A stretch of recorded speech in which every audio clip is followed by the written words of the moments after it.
of lights, and I think you could probably shoot a television show in here. A very bright place to play. The field this morning, when we came in about 7 o'clock, not yet prepared. There was an all-night crew here to switch from soccer to football, and they've done their job admirably here at the Dome. They, in fact, even repainted all the lines on the football field section. Let's go down to Sandy Miller. Sandy is located behind the Manson Trojan bench, which is just below our press box location here, probably about 100 feet up off the field.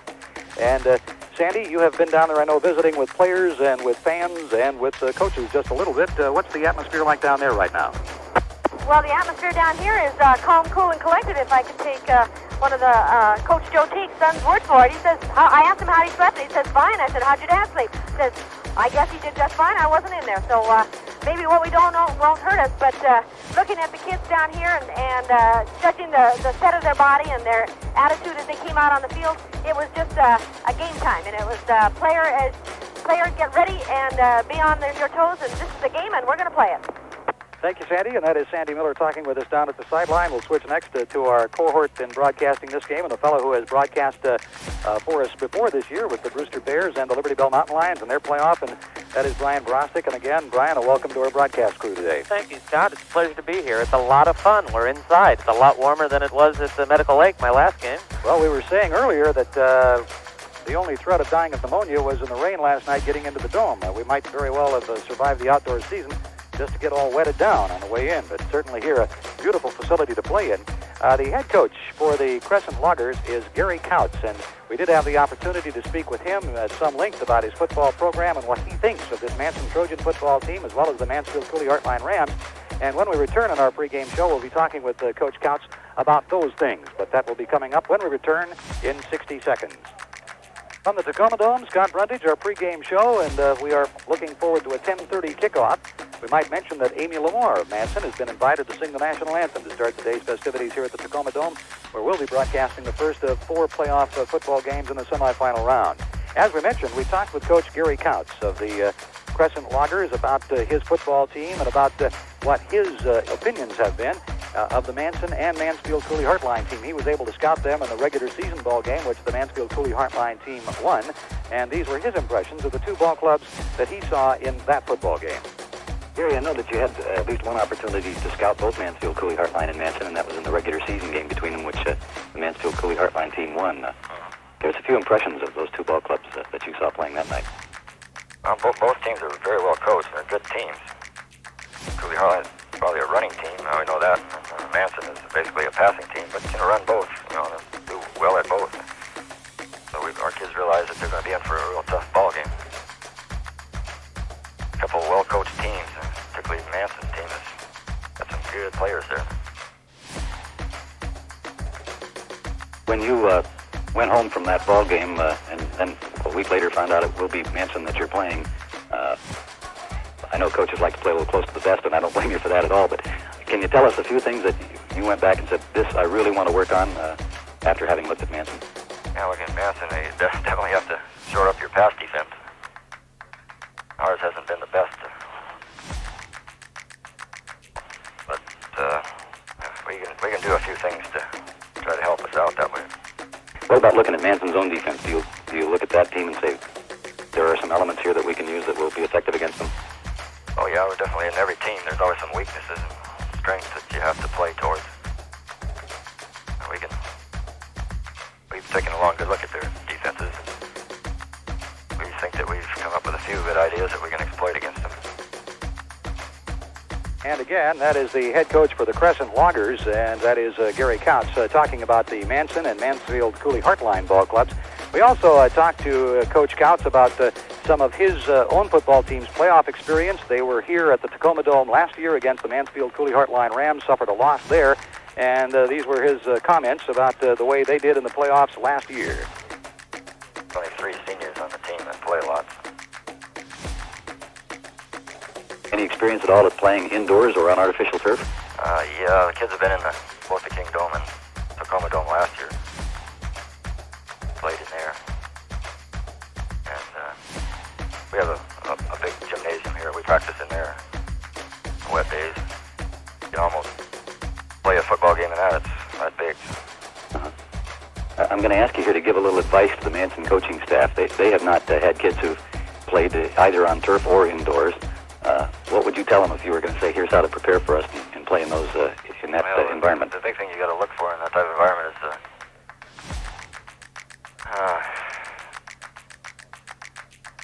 the water. You got to pack a lot of water in your body because you're going to get dehydrated real fast. That's a big problem we've had. You get in there, you run out of gas starting in the fourth quarter because the water completely gone out of your body. You're just dehydrated. That just saps the strength right out of you. So that's one thing, you got to drink a lot of Gatorade and things before the game. Are there other elements of playing in a dome situation that make it difficult for high school players? Yeah, just the first-year teams that come in there, they got to stand around with that awe at the bigness and the number of people that are there. It takes them a while to get settled down. That's what happened to us last year. And the younger kids just can't handle the situation. Tell us a little bit about your playoff experience last year at the Tacoma Dome, for instance. We had to play the Mansfield Cooley Heartline. Well, it wasn't too bad in that one because we played a few days before in the King Dome, so most of the kids that we had had already played there 3 days before that. So didn't bother us that much. But when we played in the King Dome 3 days before the semifinals, and most of our kids just stood around for the first half. It was unbelievable. We're really, it's really something to stand on the floor of one of those places and look up at all the seats, how big it is. Some kids that are first time playing there just really sets them back. Then you went on to take on Mansfield Cooley Heartline in the Tacoma Dome in the semifinals. What kind of game did you have against them there?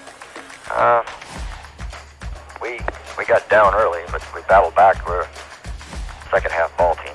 We battled back, tied them up, and then got the ball back again they turned it over. We had the ball on the 4-yard line faced with a 4th and 1 with, I think, 19 seconds left. And, turned it over. We gave it right back to him with 19 seconds left. That was the ball game. But that was last year. This year, the Crescent Ball Club comes into the football game here with a 10-0 record and ranked the number 1 team in the state of Washington. And they will be taking on the Manson Trojans in a game scheduled to be getting underway in about a quarter of an hour from now. We have a lot more to talk about from the Tacoma Dome in our pregame show, and we will come back and do that in 60 seconds. And again, from the Tacoma Dome, Scott Brondage with our pregame show for you. The Manson Trojans have gone into the locker room for their final time and before this football game, and the Crescent Loggers still out here on the field. We might mention that the Crescent Loggers have a blue and gold color scheme, and now the Manson Trojan cheering begins to swell up as their cheering section is located directly beneath the press box, and the Trojans come out ready for playoffs 1986. But the Crescent Loggers, as we mentioned, wear the white jerseys today with the gold trim. Looks yellow to me, but they call it gold, I think, Brian, is officially the thing there. They're still just as hard to see as the silver Manson numbers are on their away jerseys. Very close. The Loggers also wearing the blue pants and the blue helmets. The Manson Trojans will be wearing their famous silver numbers, much more readable on blue, though. We don't have as good an excuse this time, I guess, with the silver pants, the blue helmets, and the blue jerseys.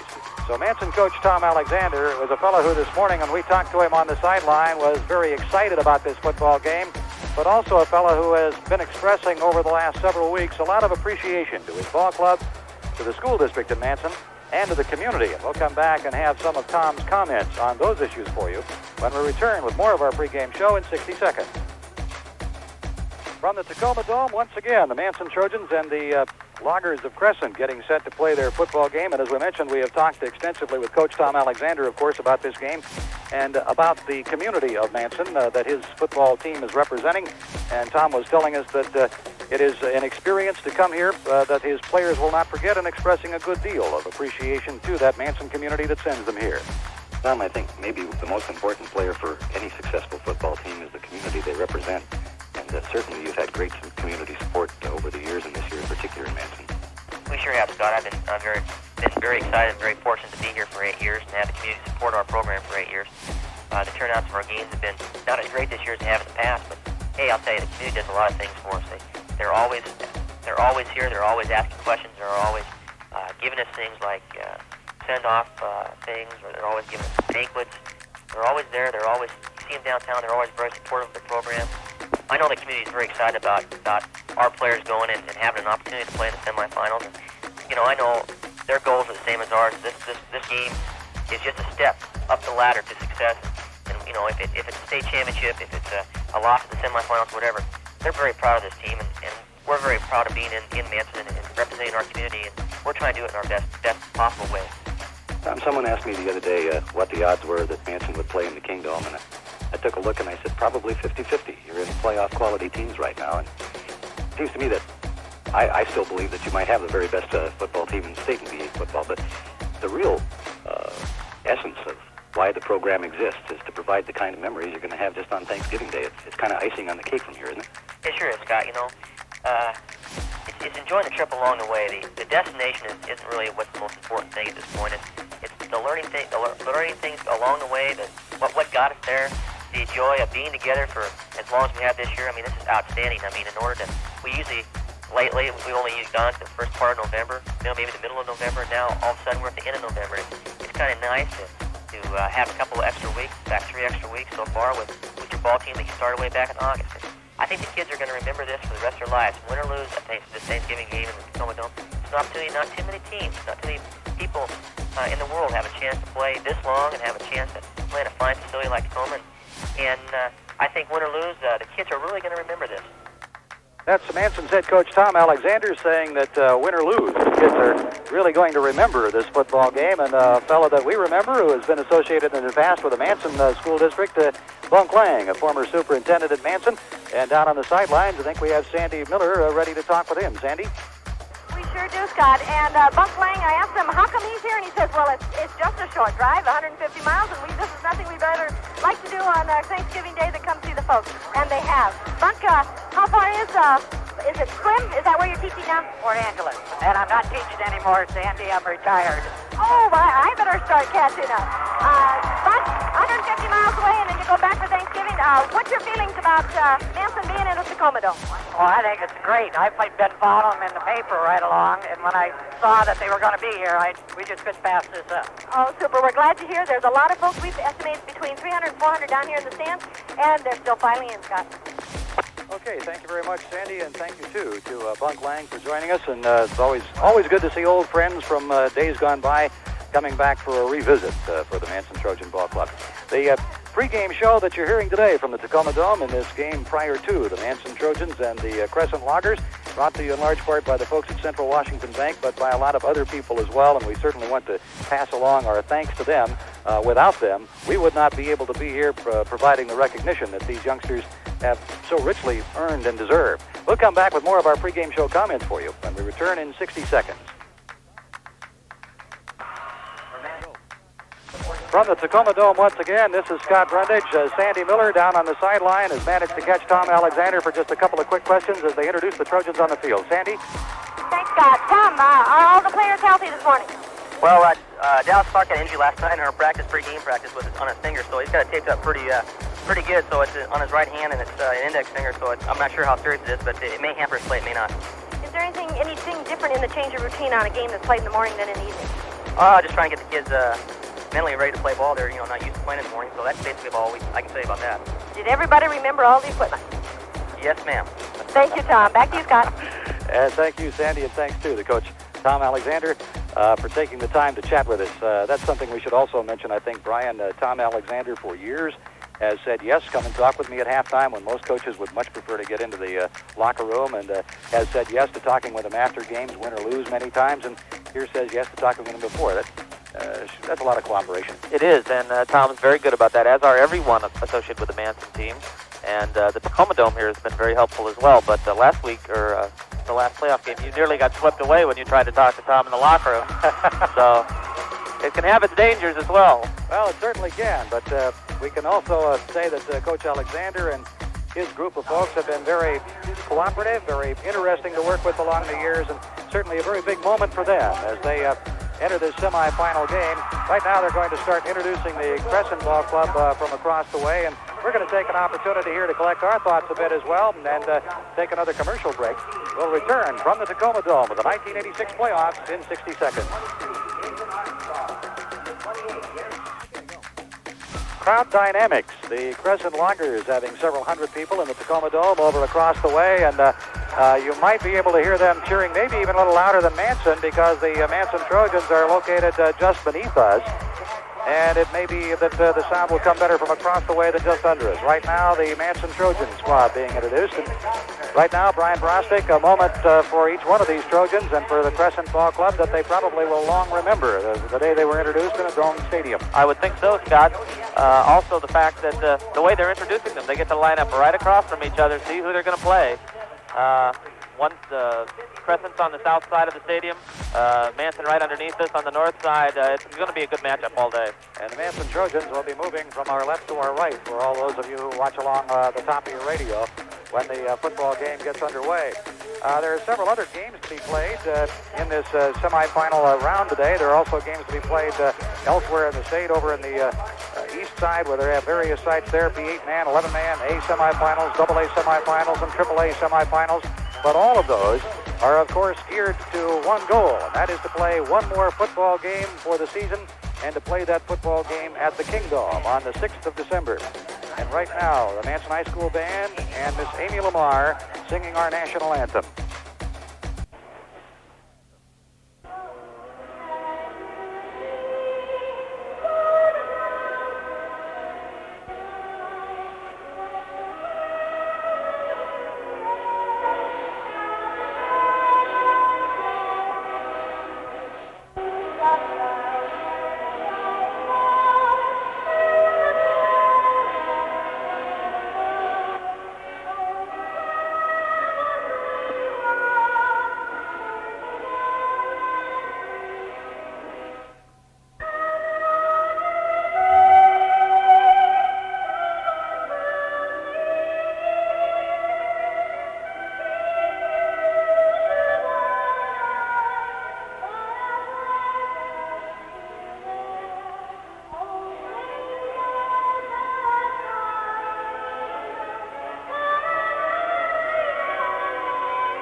Amy Lamar of Manson getting the honor of singing the national anthem prior to this playoff football game, the Trojans against the Loggers, 1986. We'll come back with more of our pregame show in 60 seconds.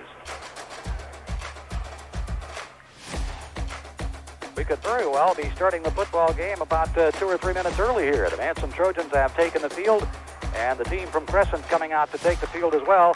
There must, of course, be one snafu in just about anything that anyone does in life, and today it has been an inability to get the starting lineups. The folks who provide the information to the folks in the press box didn't get down there to do that, so it's something that we'll have to try to sort of pick up for you as we go along. Of course, for the Manson Trojans, we are familiar with their starters, but there is a change in that Ryan Peterson will be kicking off for the Manson Trojans. Dallas Clark is in the football game.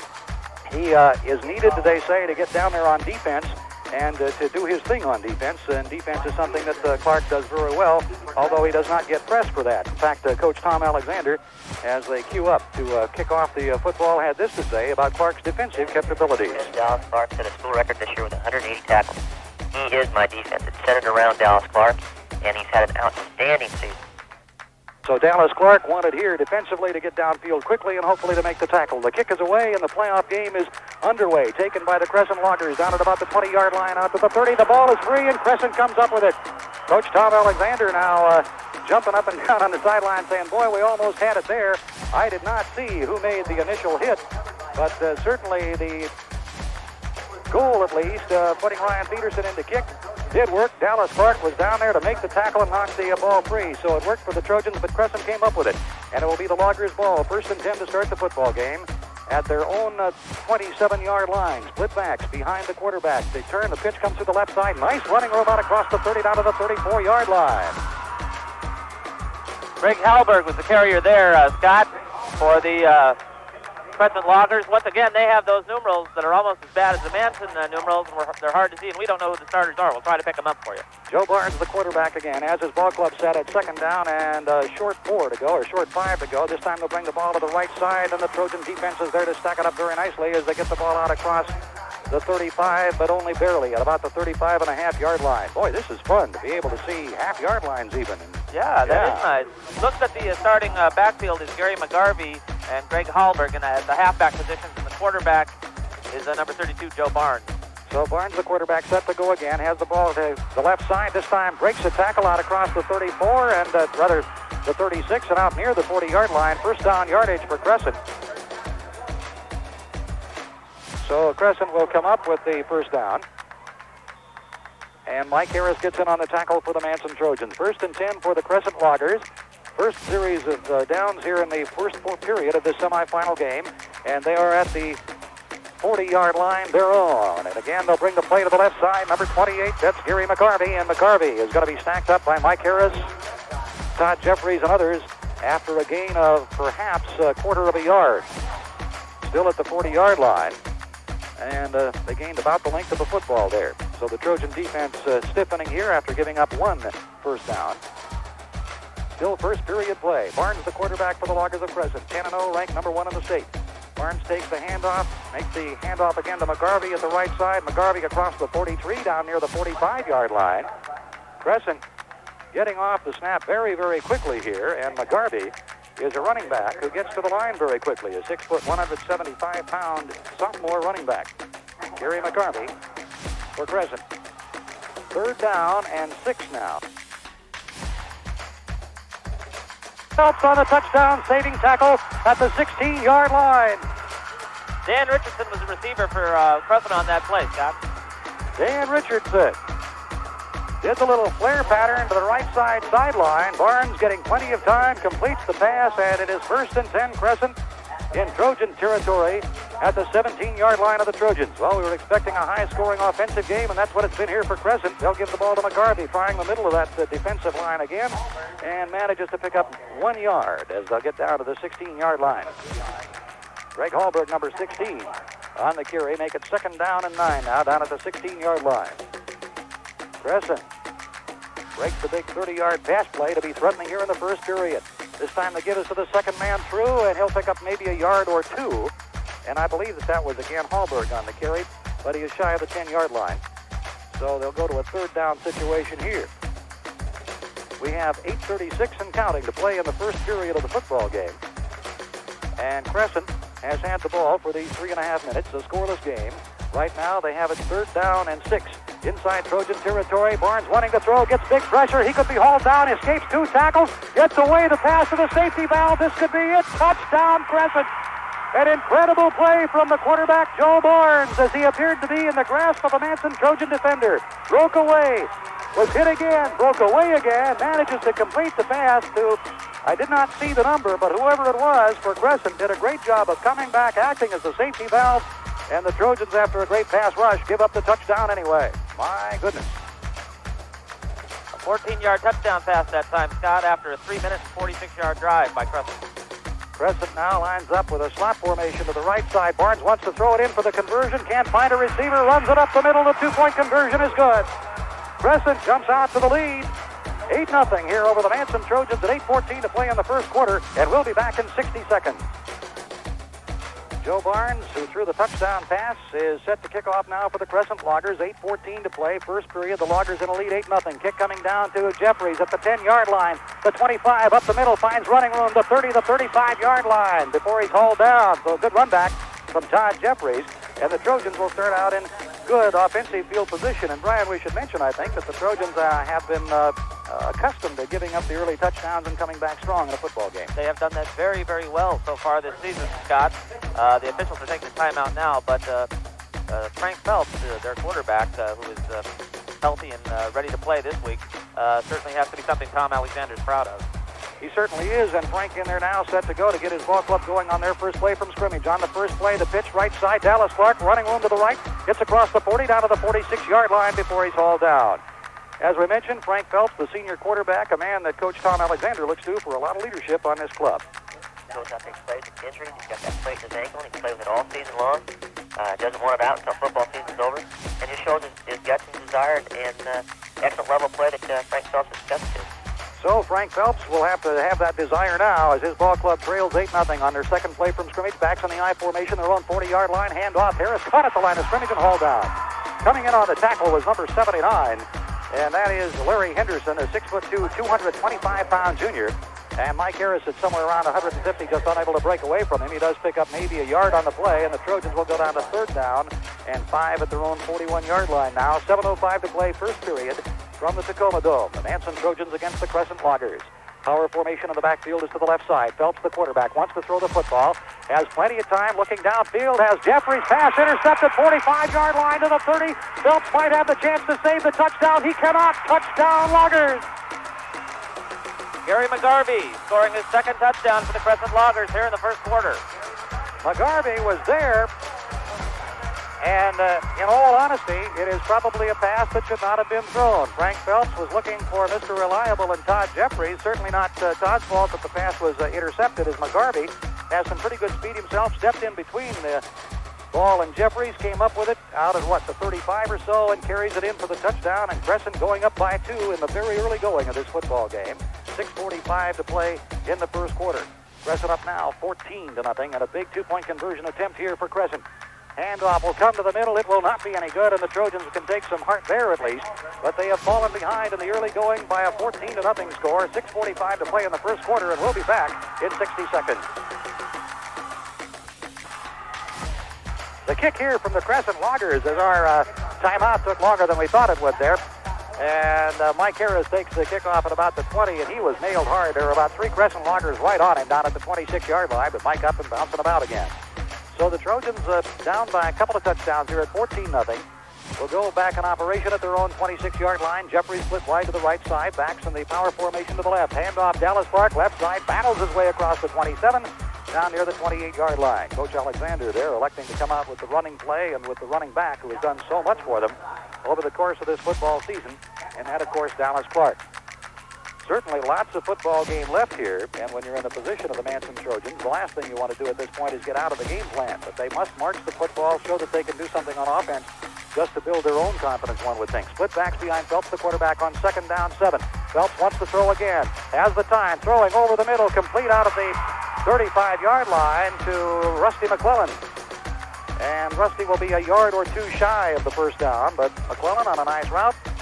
And on the tackle, Mr. Do-Anything, Gary McGarvey for the Crescent Loggers. Chris Cordell coming into the football game now for the Trojans as Rusty McClellan, who has been playing with a hobbled ankle, is hobbling off and will try to walk it out a bit. Trojans breaking the huddle here on 5:18 to play. First period, a 3rd down and long 2 situation.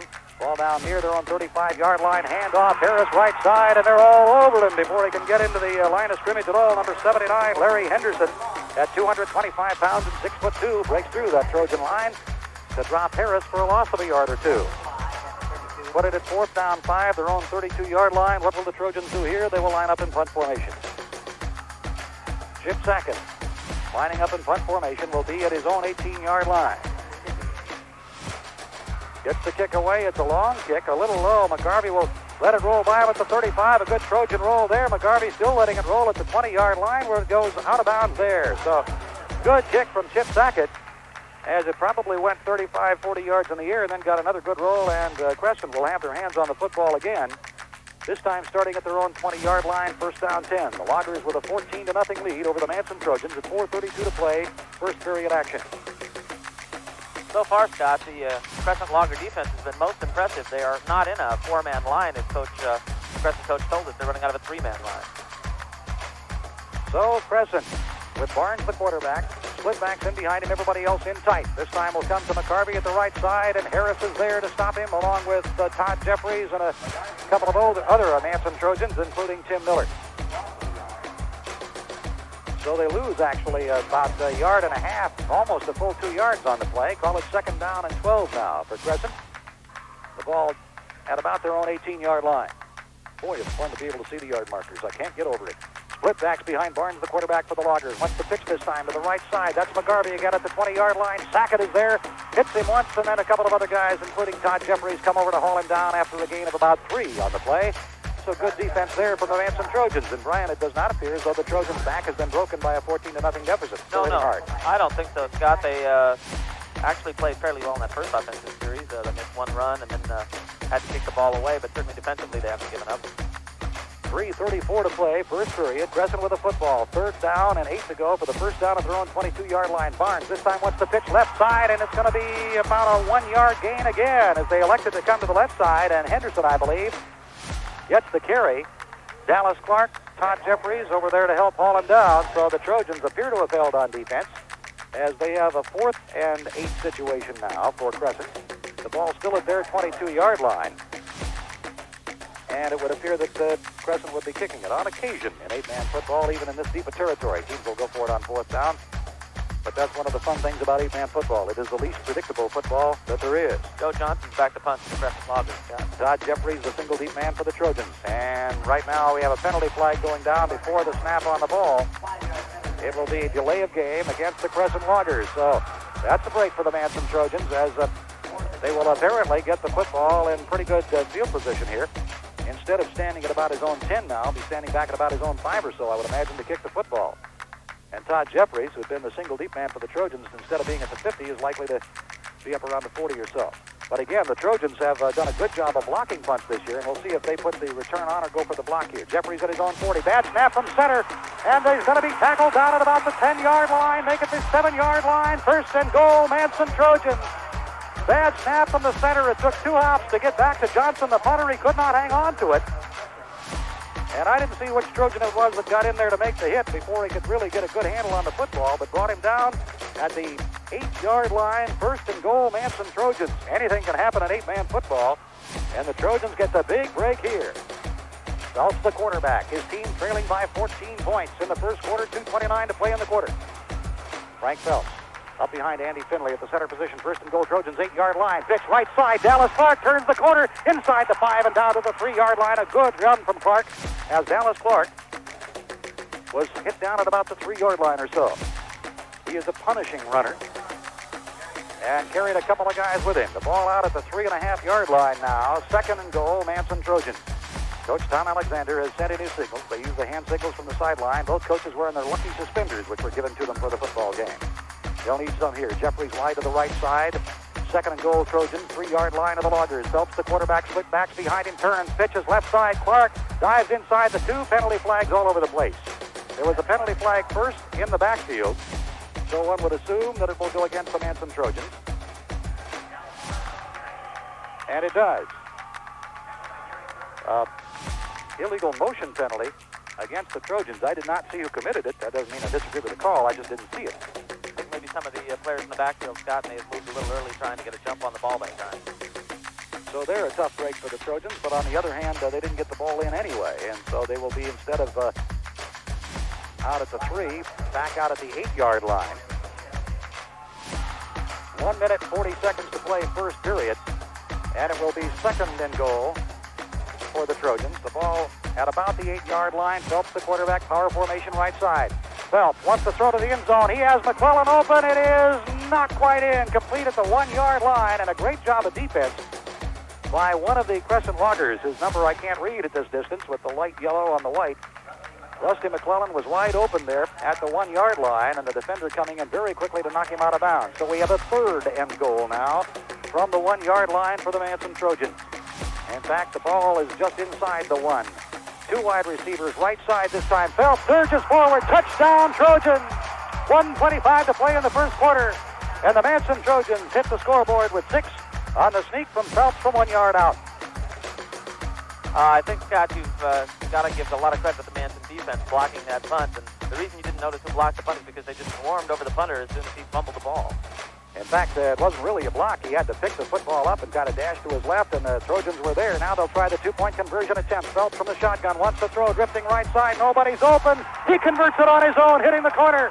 Frank Phelps, the great clutch football player, puts up 2 more for the Trojans, and the margin is cut back down again at 14-8 now. The Manson Trojans trailing with 1:25 to play first quarter. We'll be back in 60 seconds. And it will be McGarvey taking the kickoff from the Manson Trojans after the Trojans score. McGarvey takes it at his own 25, breaks to the right side, gets good running room there. out across the 35, down at the 37-yard line, make it the 38-yard line, where the Crescent Loggers will be back in operation. We have seen two powerful offenses here. Crescent scoring on their first set of possessions, and then intercepting the pass, running it back for the touchdown for their 14 points. The Trojans, with Phelps punching it in on the two-point conversion attempt, have 8 points on the board. Right now, Barnes, the quarterback, wants to roll to the right side. The ball is free in the backfield, and it will be still free at the 30-yard line. A big scramble for it. I believe Crescent has come up with it, but they're still struggling for the football underneath. Down at the 26-yard line. We'll have to see how it unstacks. It is Crescent. Number 23, Scott, for Crescent, came up with the ball. It's Jason Armstrong. There is an AstroTurf bounce. The ball popping out of the hands on the first hit after the snap from center. Barnes wanted to make a pitch, was caught from behind as he spun back. The ball popped loose, and it bounces like a basketball out there on that springy AstroTurf. And lots of players diving for it, but Crescent comes up with it. However, they are second down and 22 now at their own 26-yard line.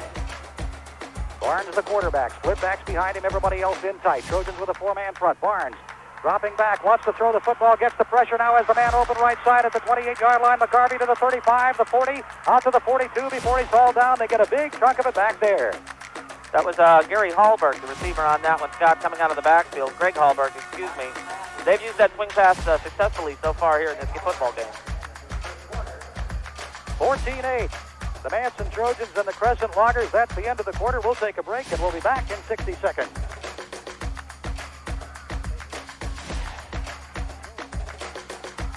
First quarter score, 14-8. Crescent over the Manson Trojans. Crescent with the ball to start quarter number 2. They want to go the halfback pass from McGarvey. Ball is up for grabs. It falls incomplete at the 50-yard line. They went that time to Gary McGarvey. On the little pitch, he wanted to throw the football. Got great pressure from the Manson Trojans. Todd Jeffries, Chip Sackett, a couple of the guys who were in there. Jamie Stenoyan applying some pressure, too. Forced him to throw the ball early and then deflected it a bit, but no one could come up with it, so it falls incomplete. That'll put it 4th and 5 now for Crescent, 43-yard line. And that is go-for-it territory, oftentimes in 8-man football. They will line up, though, in punt formation.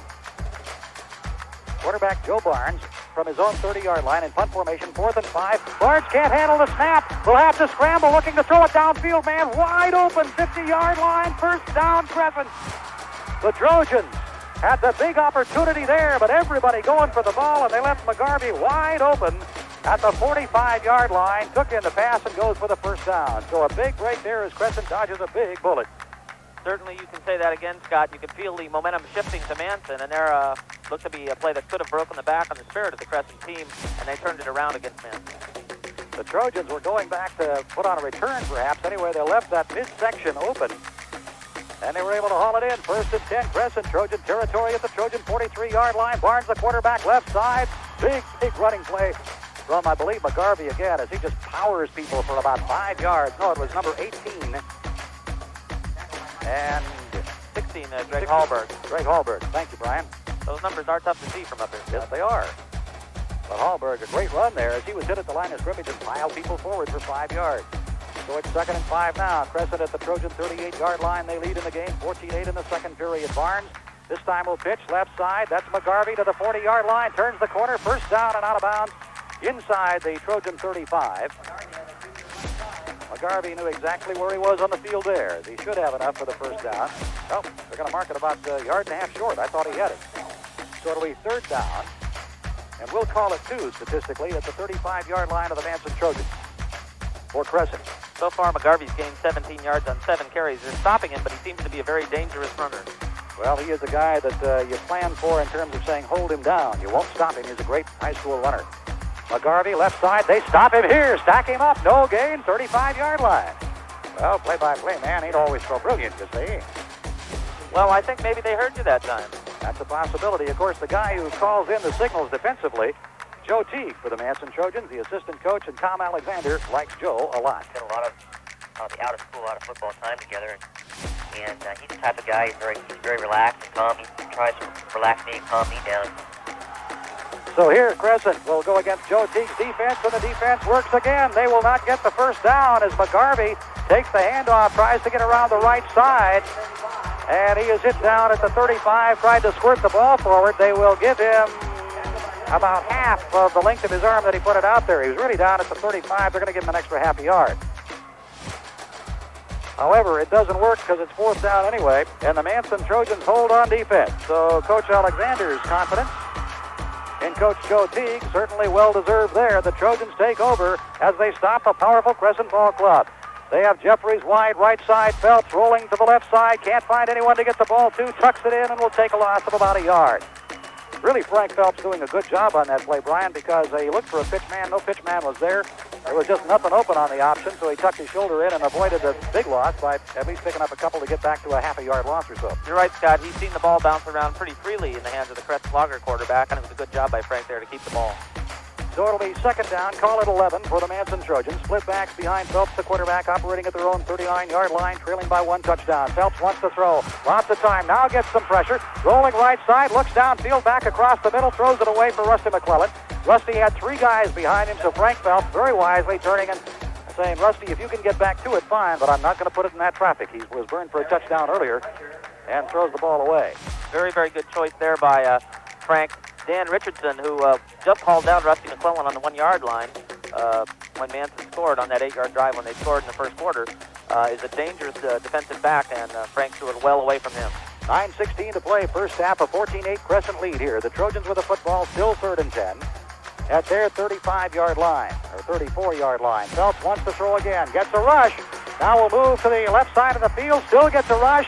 At his own 10, Frank Phelps gets a great block to keep it alive. Long downfield for anybody. Complete. Jeffries, first down. Rusty McClellan makes the catch at the 38-yard line with three defenders all over him. An incredible catch from Rusty McClellan. Frank Phelps in deep trouble all the way back inside his own 10-yard line. Launches the ball 60 yards in the air. Rusty McClellan comes down with it at the 38-yard line of the Loggers. First down, 10. Incredible catch. A great catch, Scott. Frank Phelps made 3 turns on the field, snaking in an S-like formation. A fantastic block by Dallas Clark. And the Trojans call timeout to resettle now. 9:01 to play. First half, 14-8 Crescent. We'll be back in just a moment.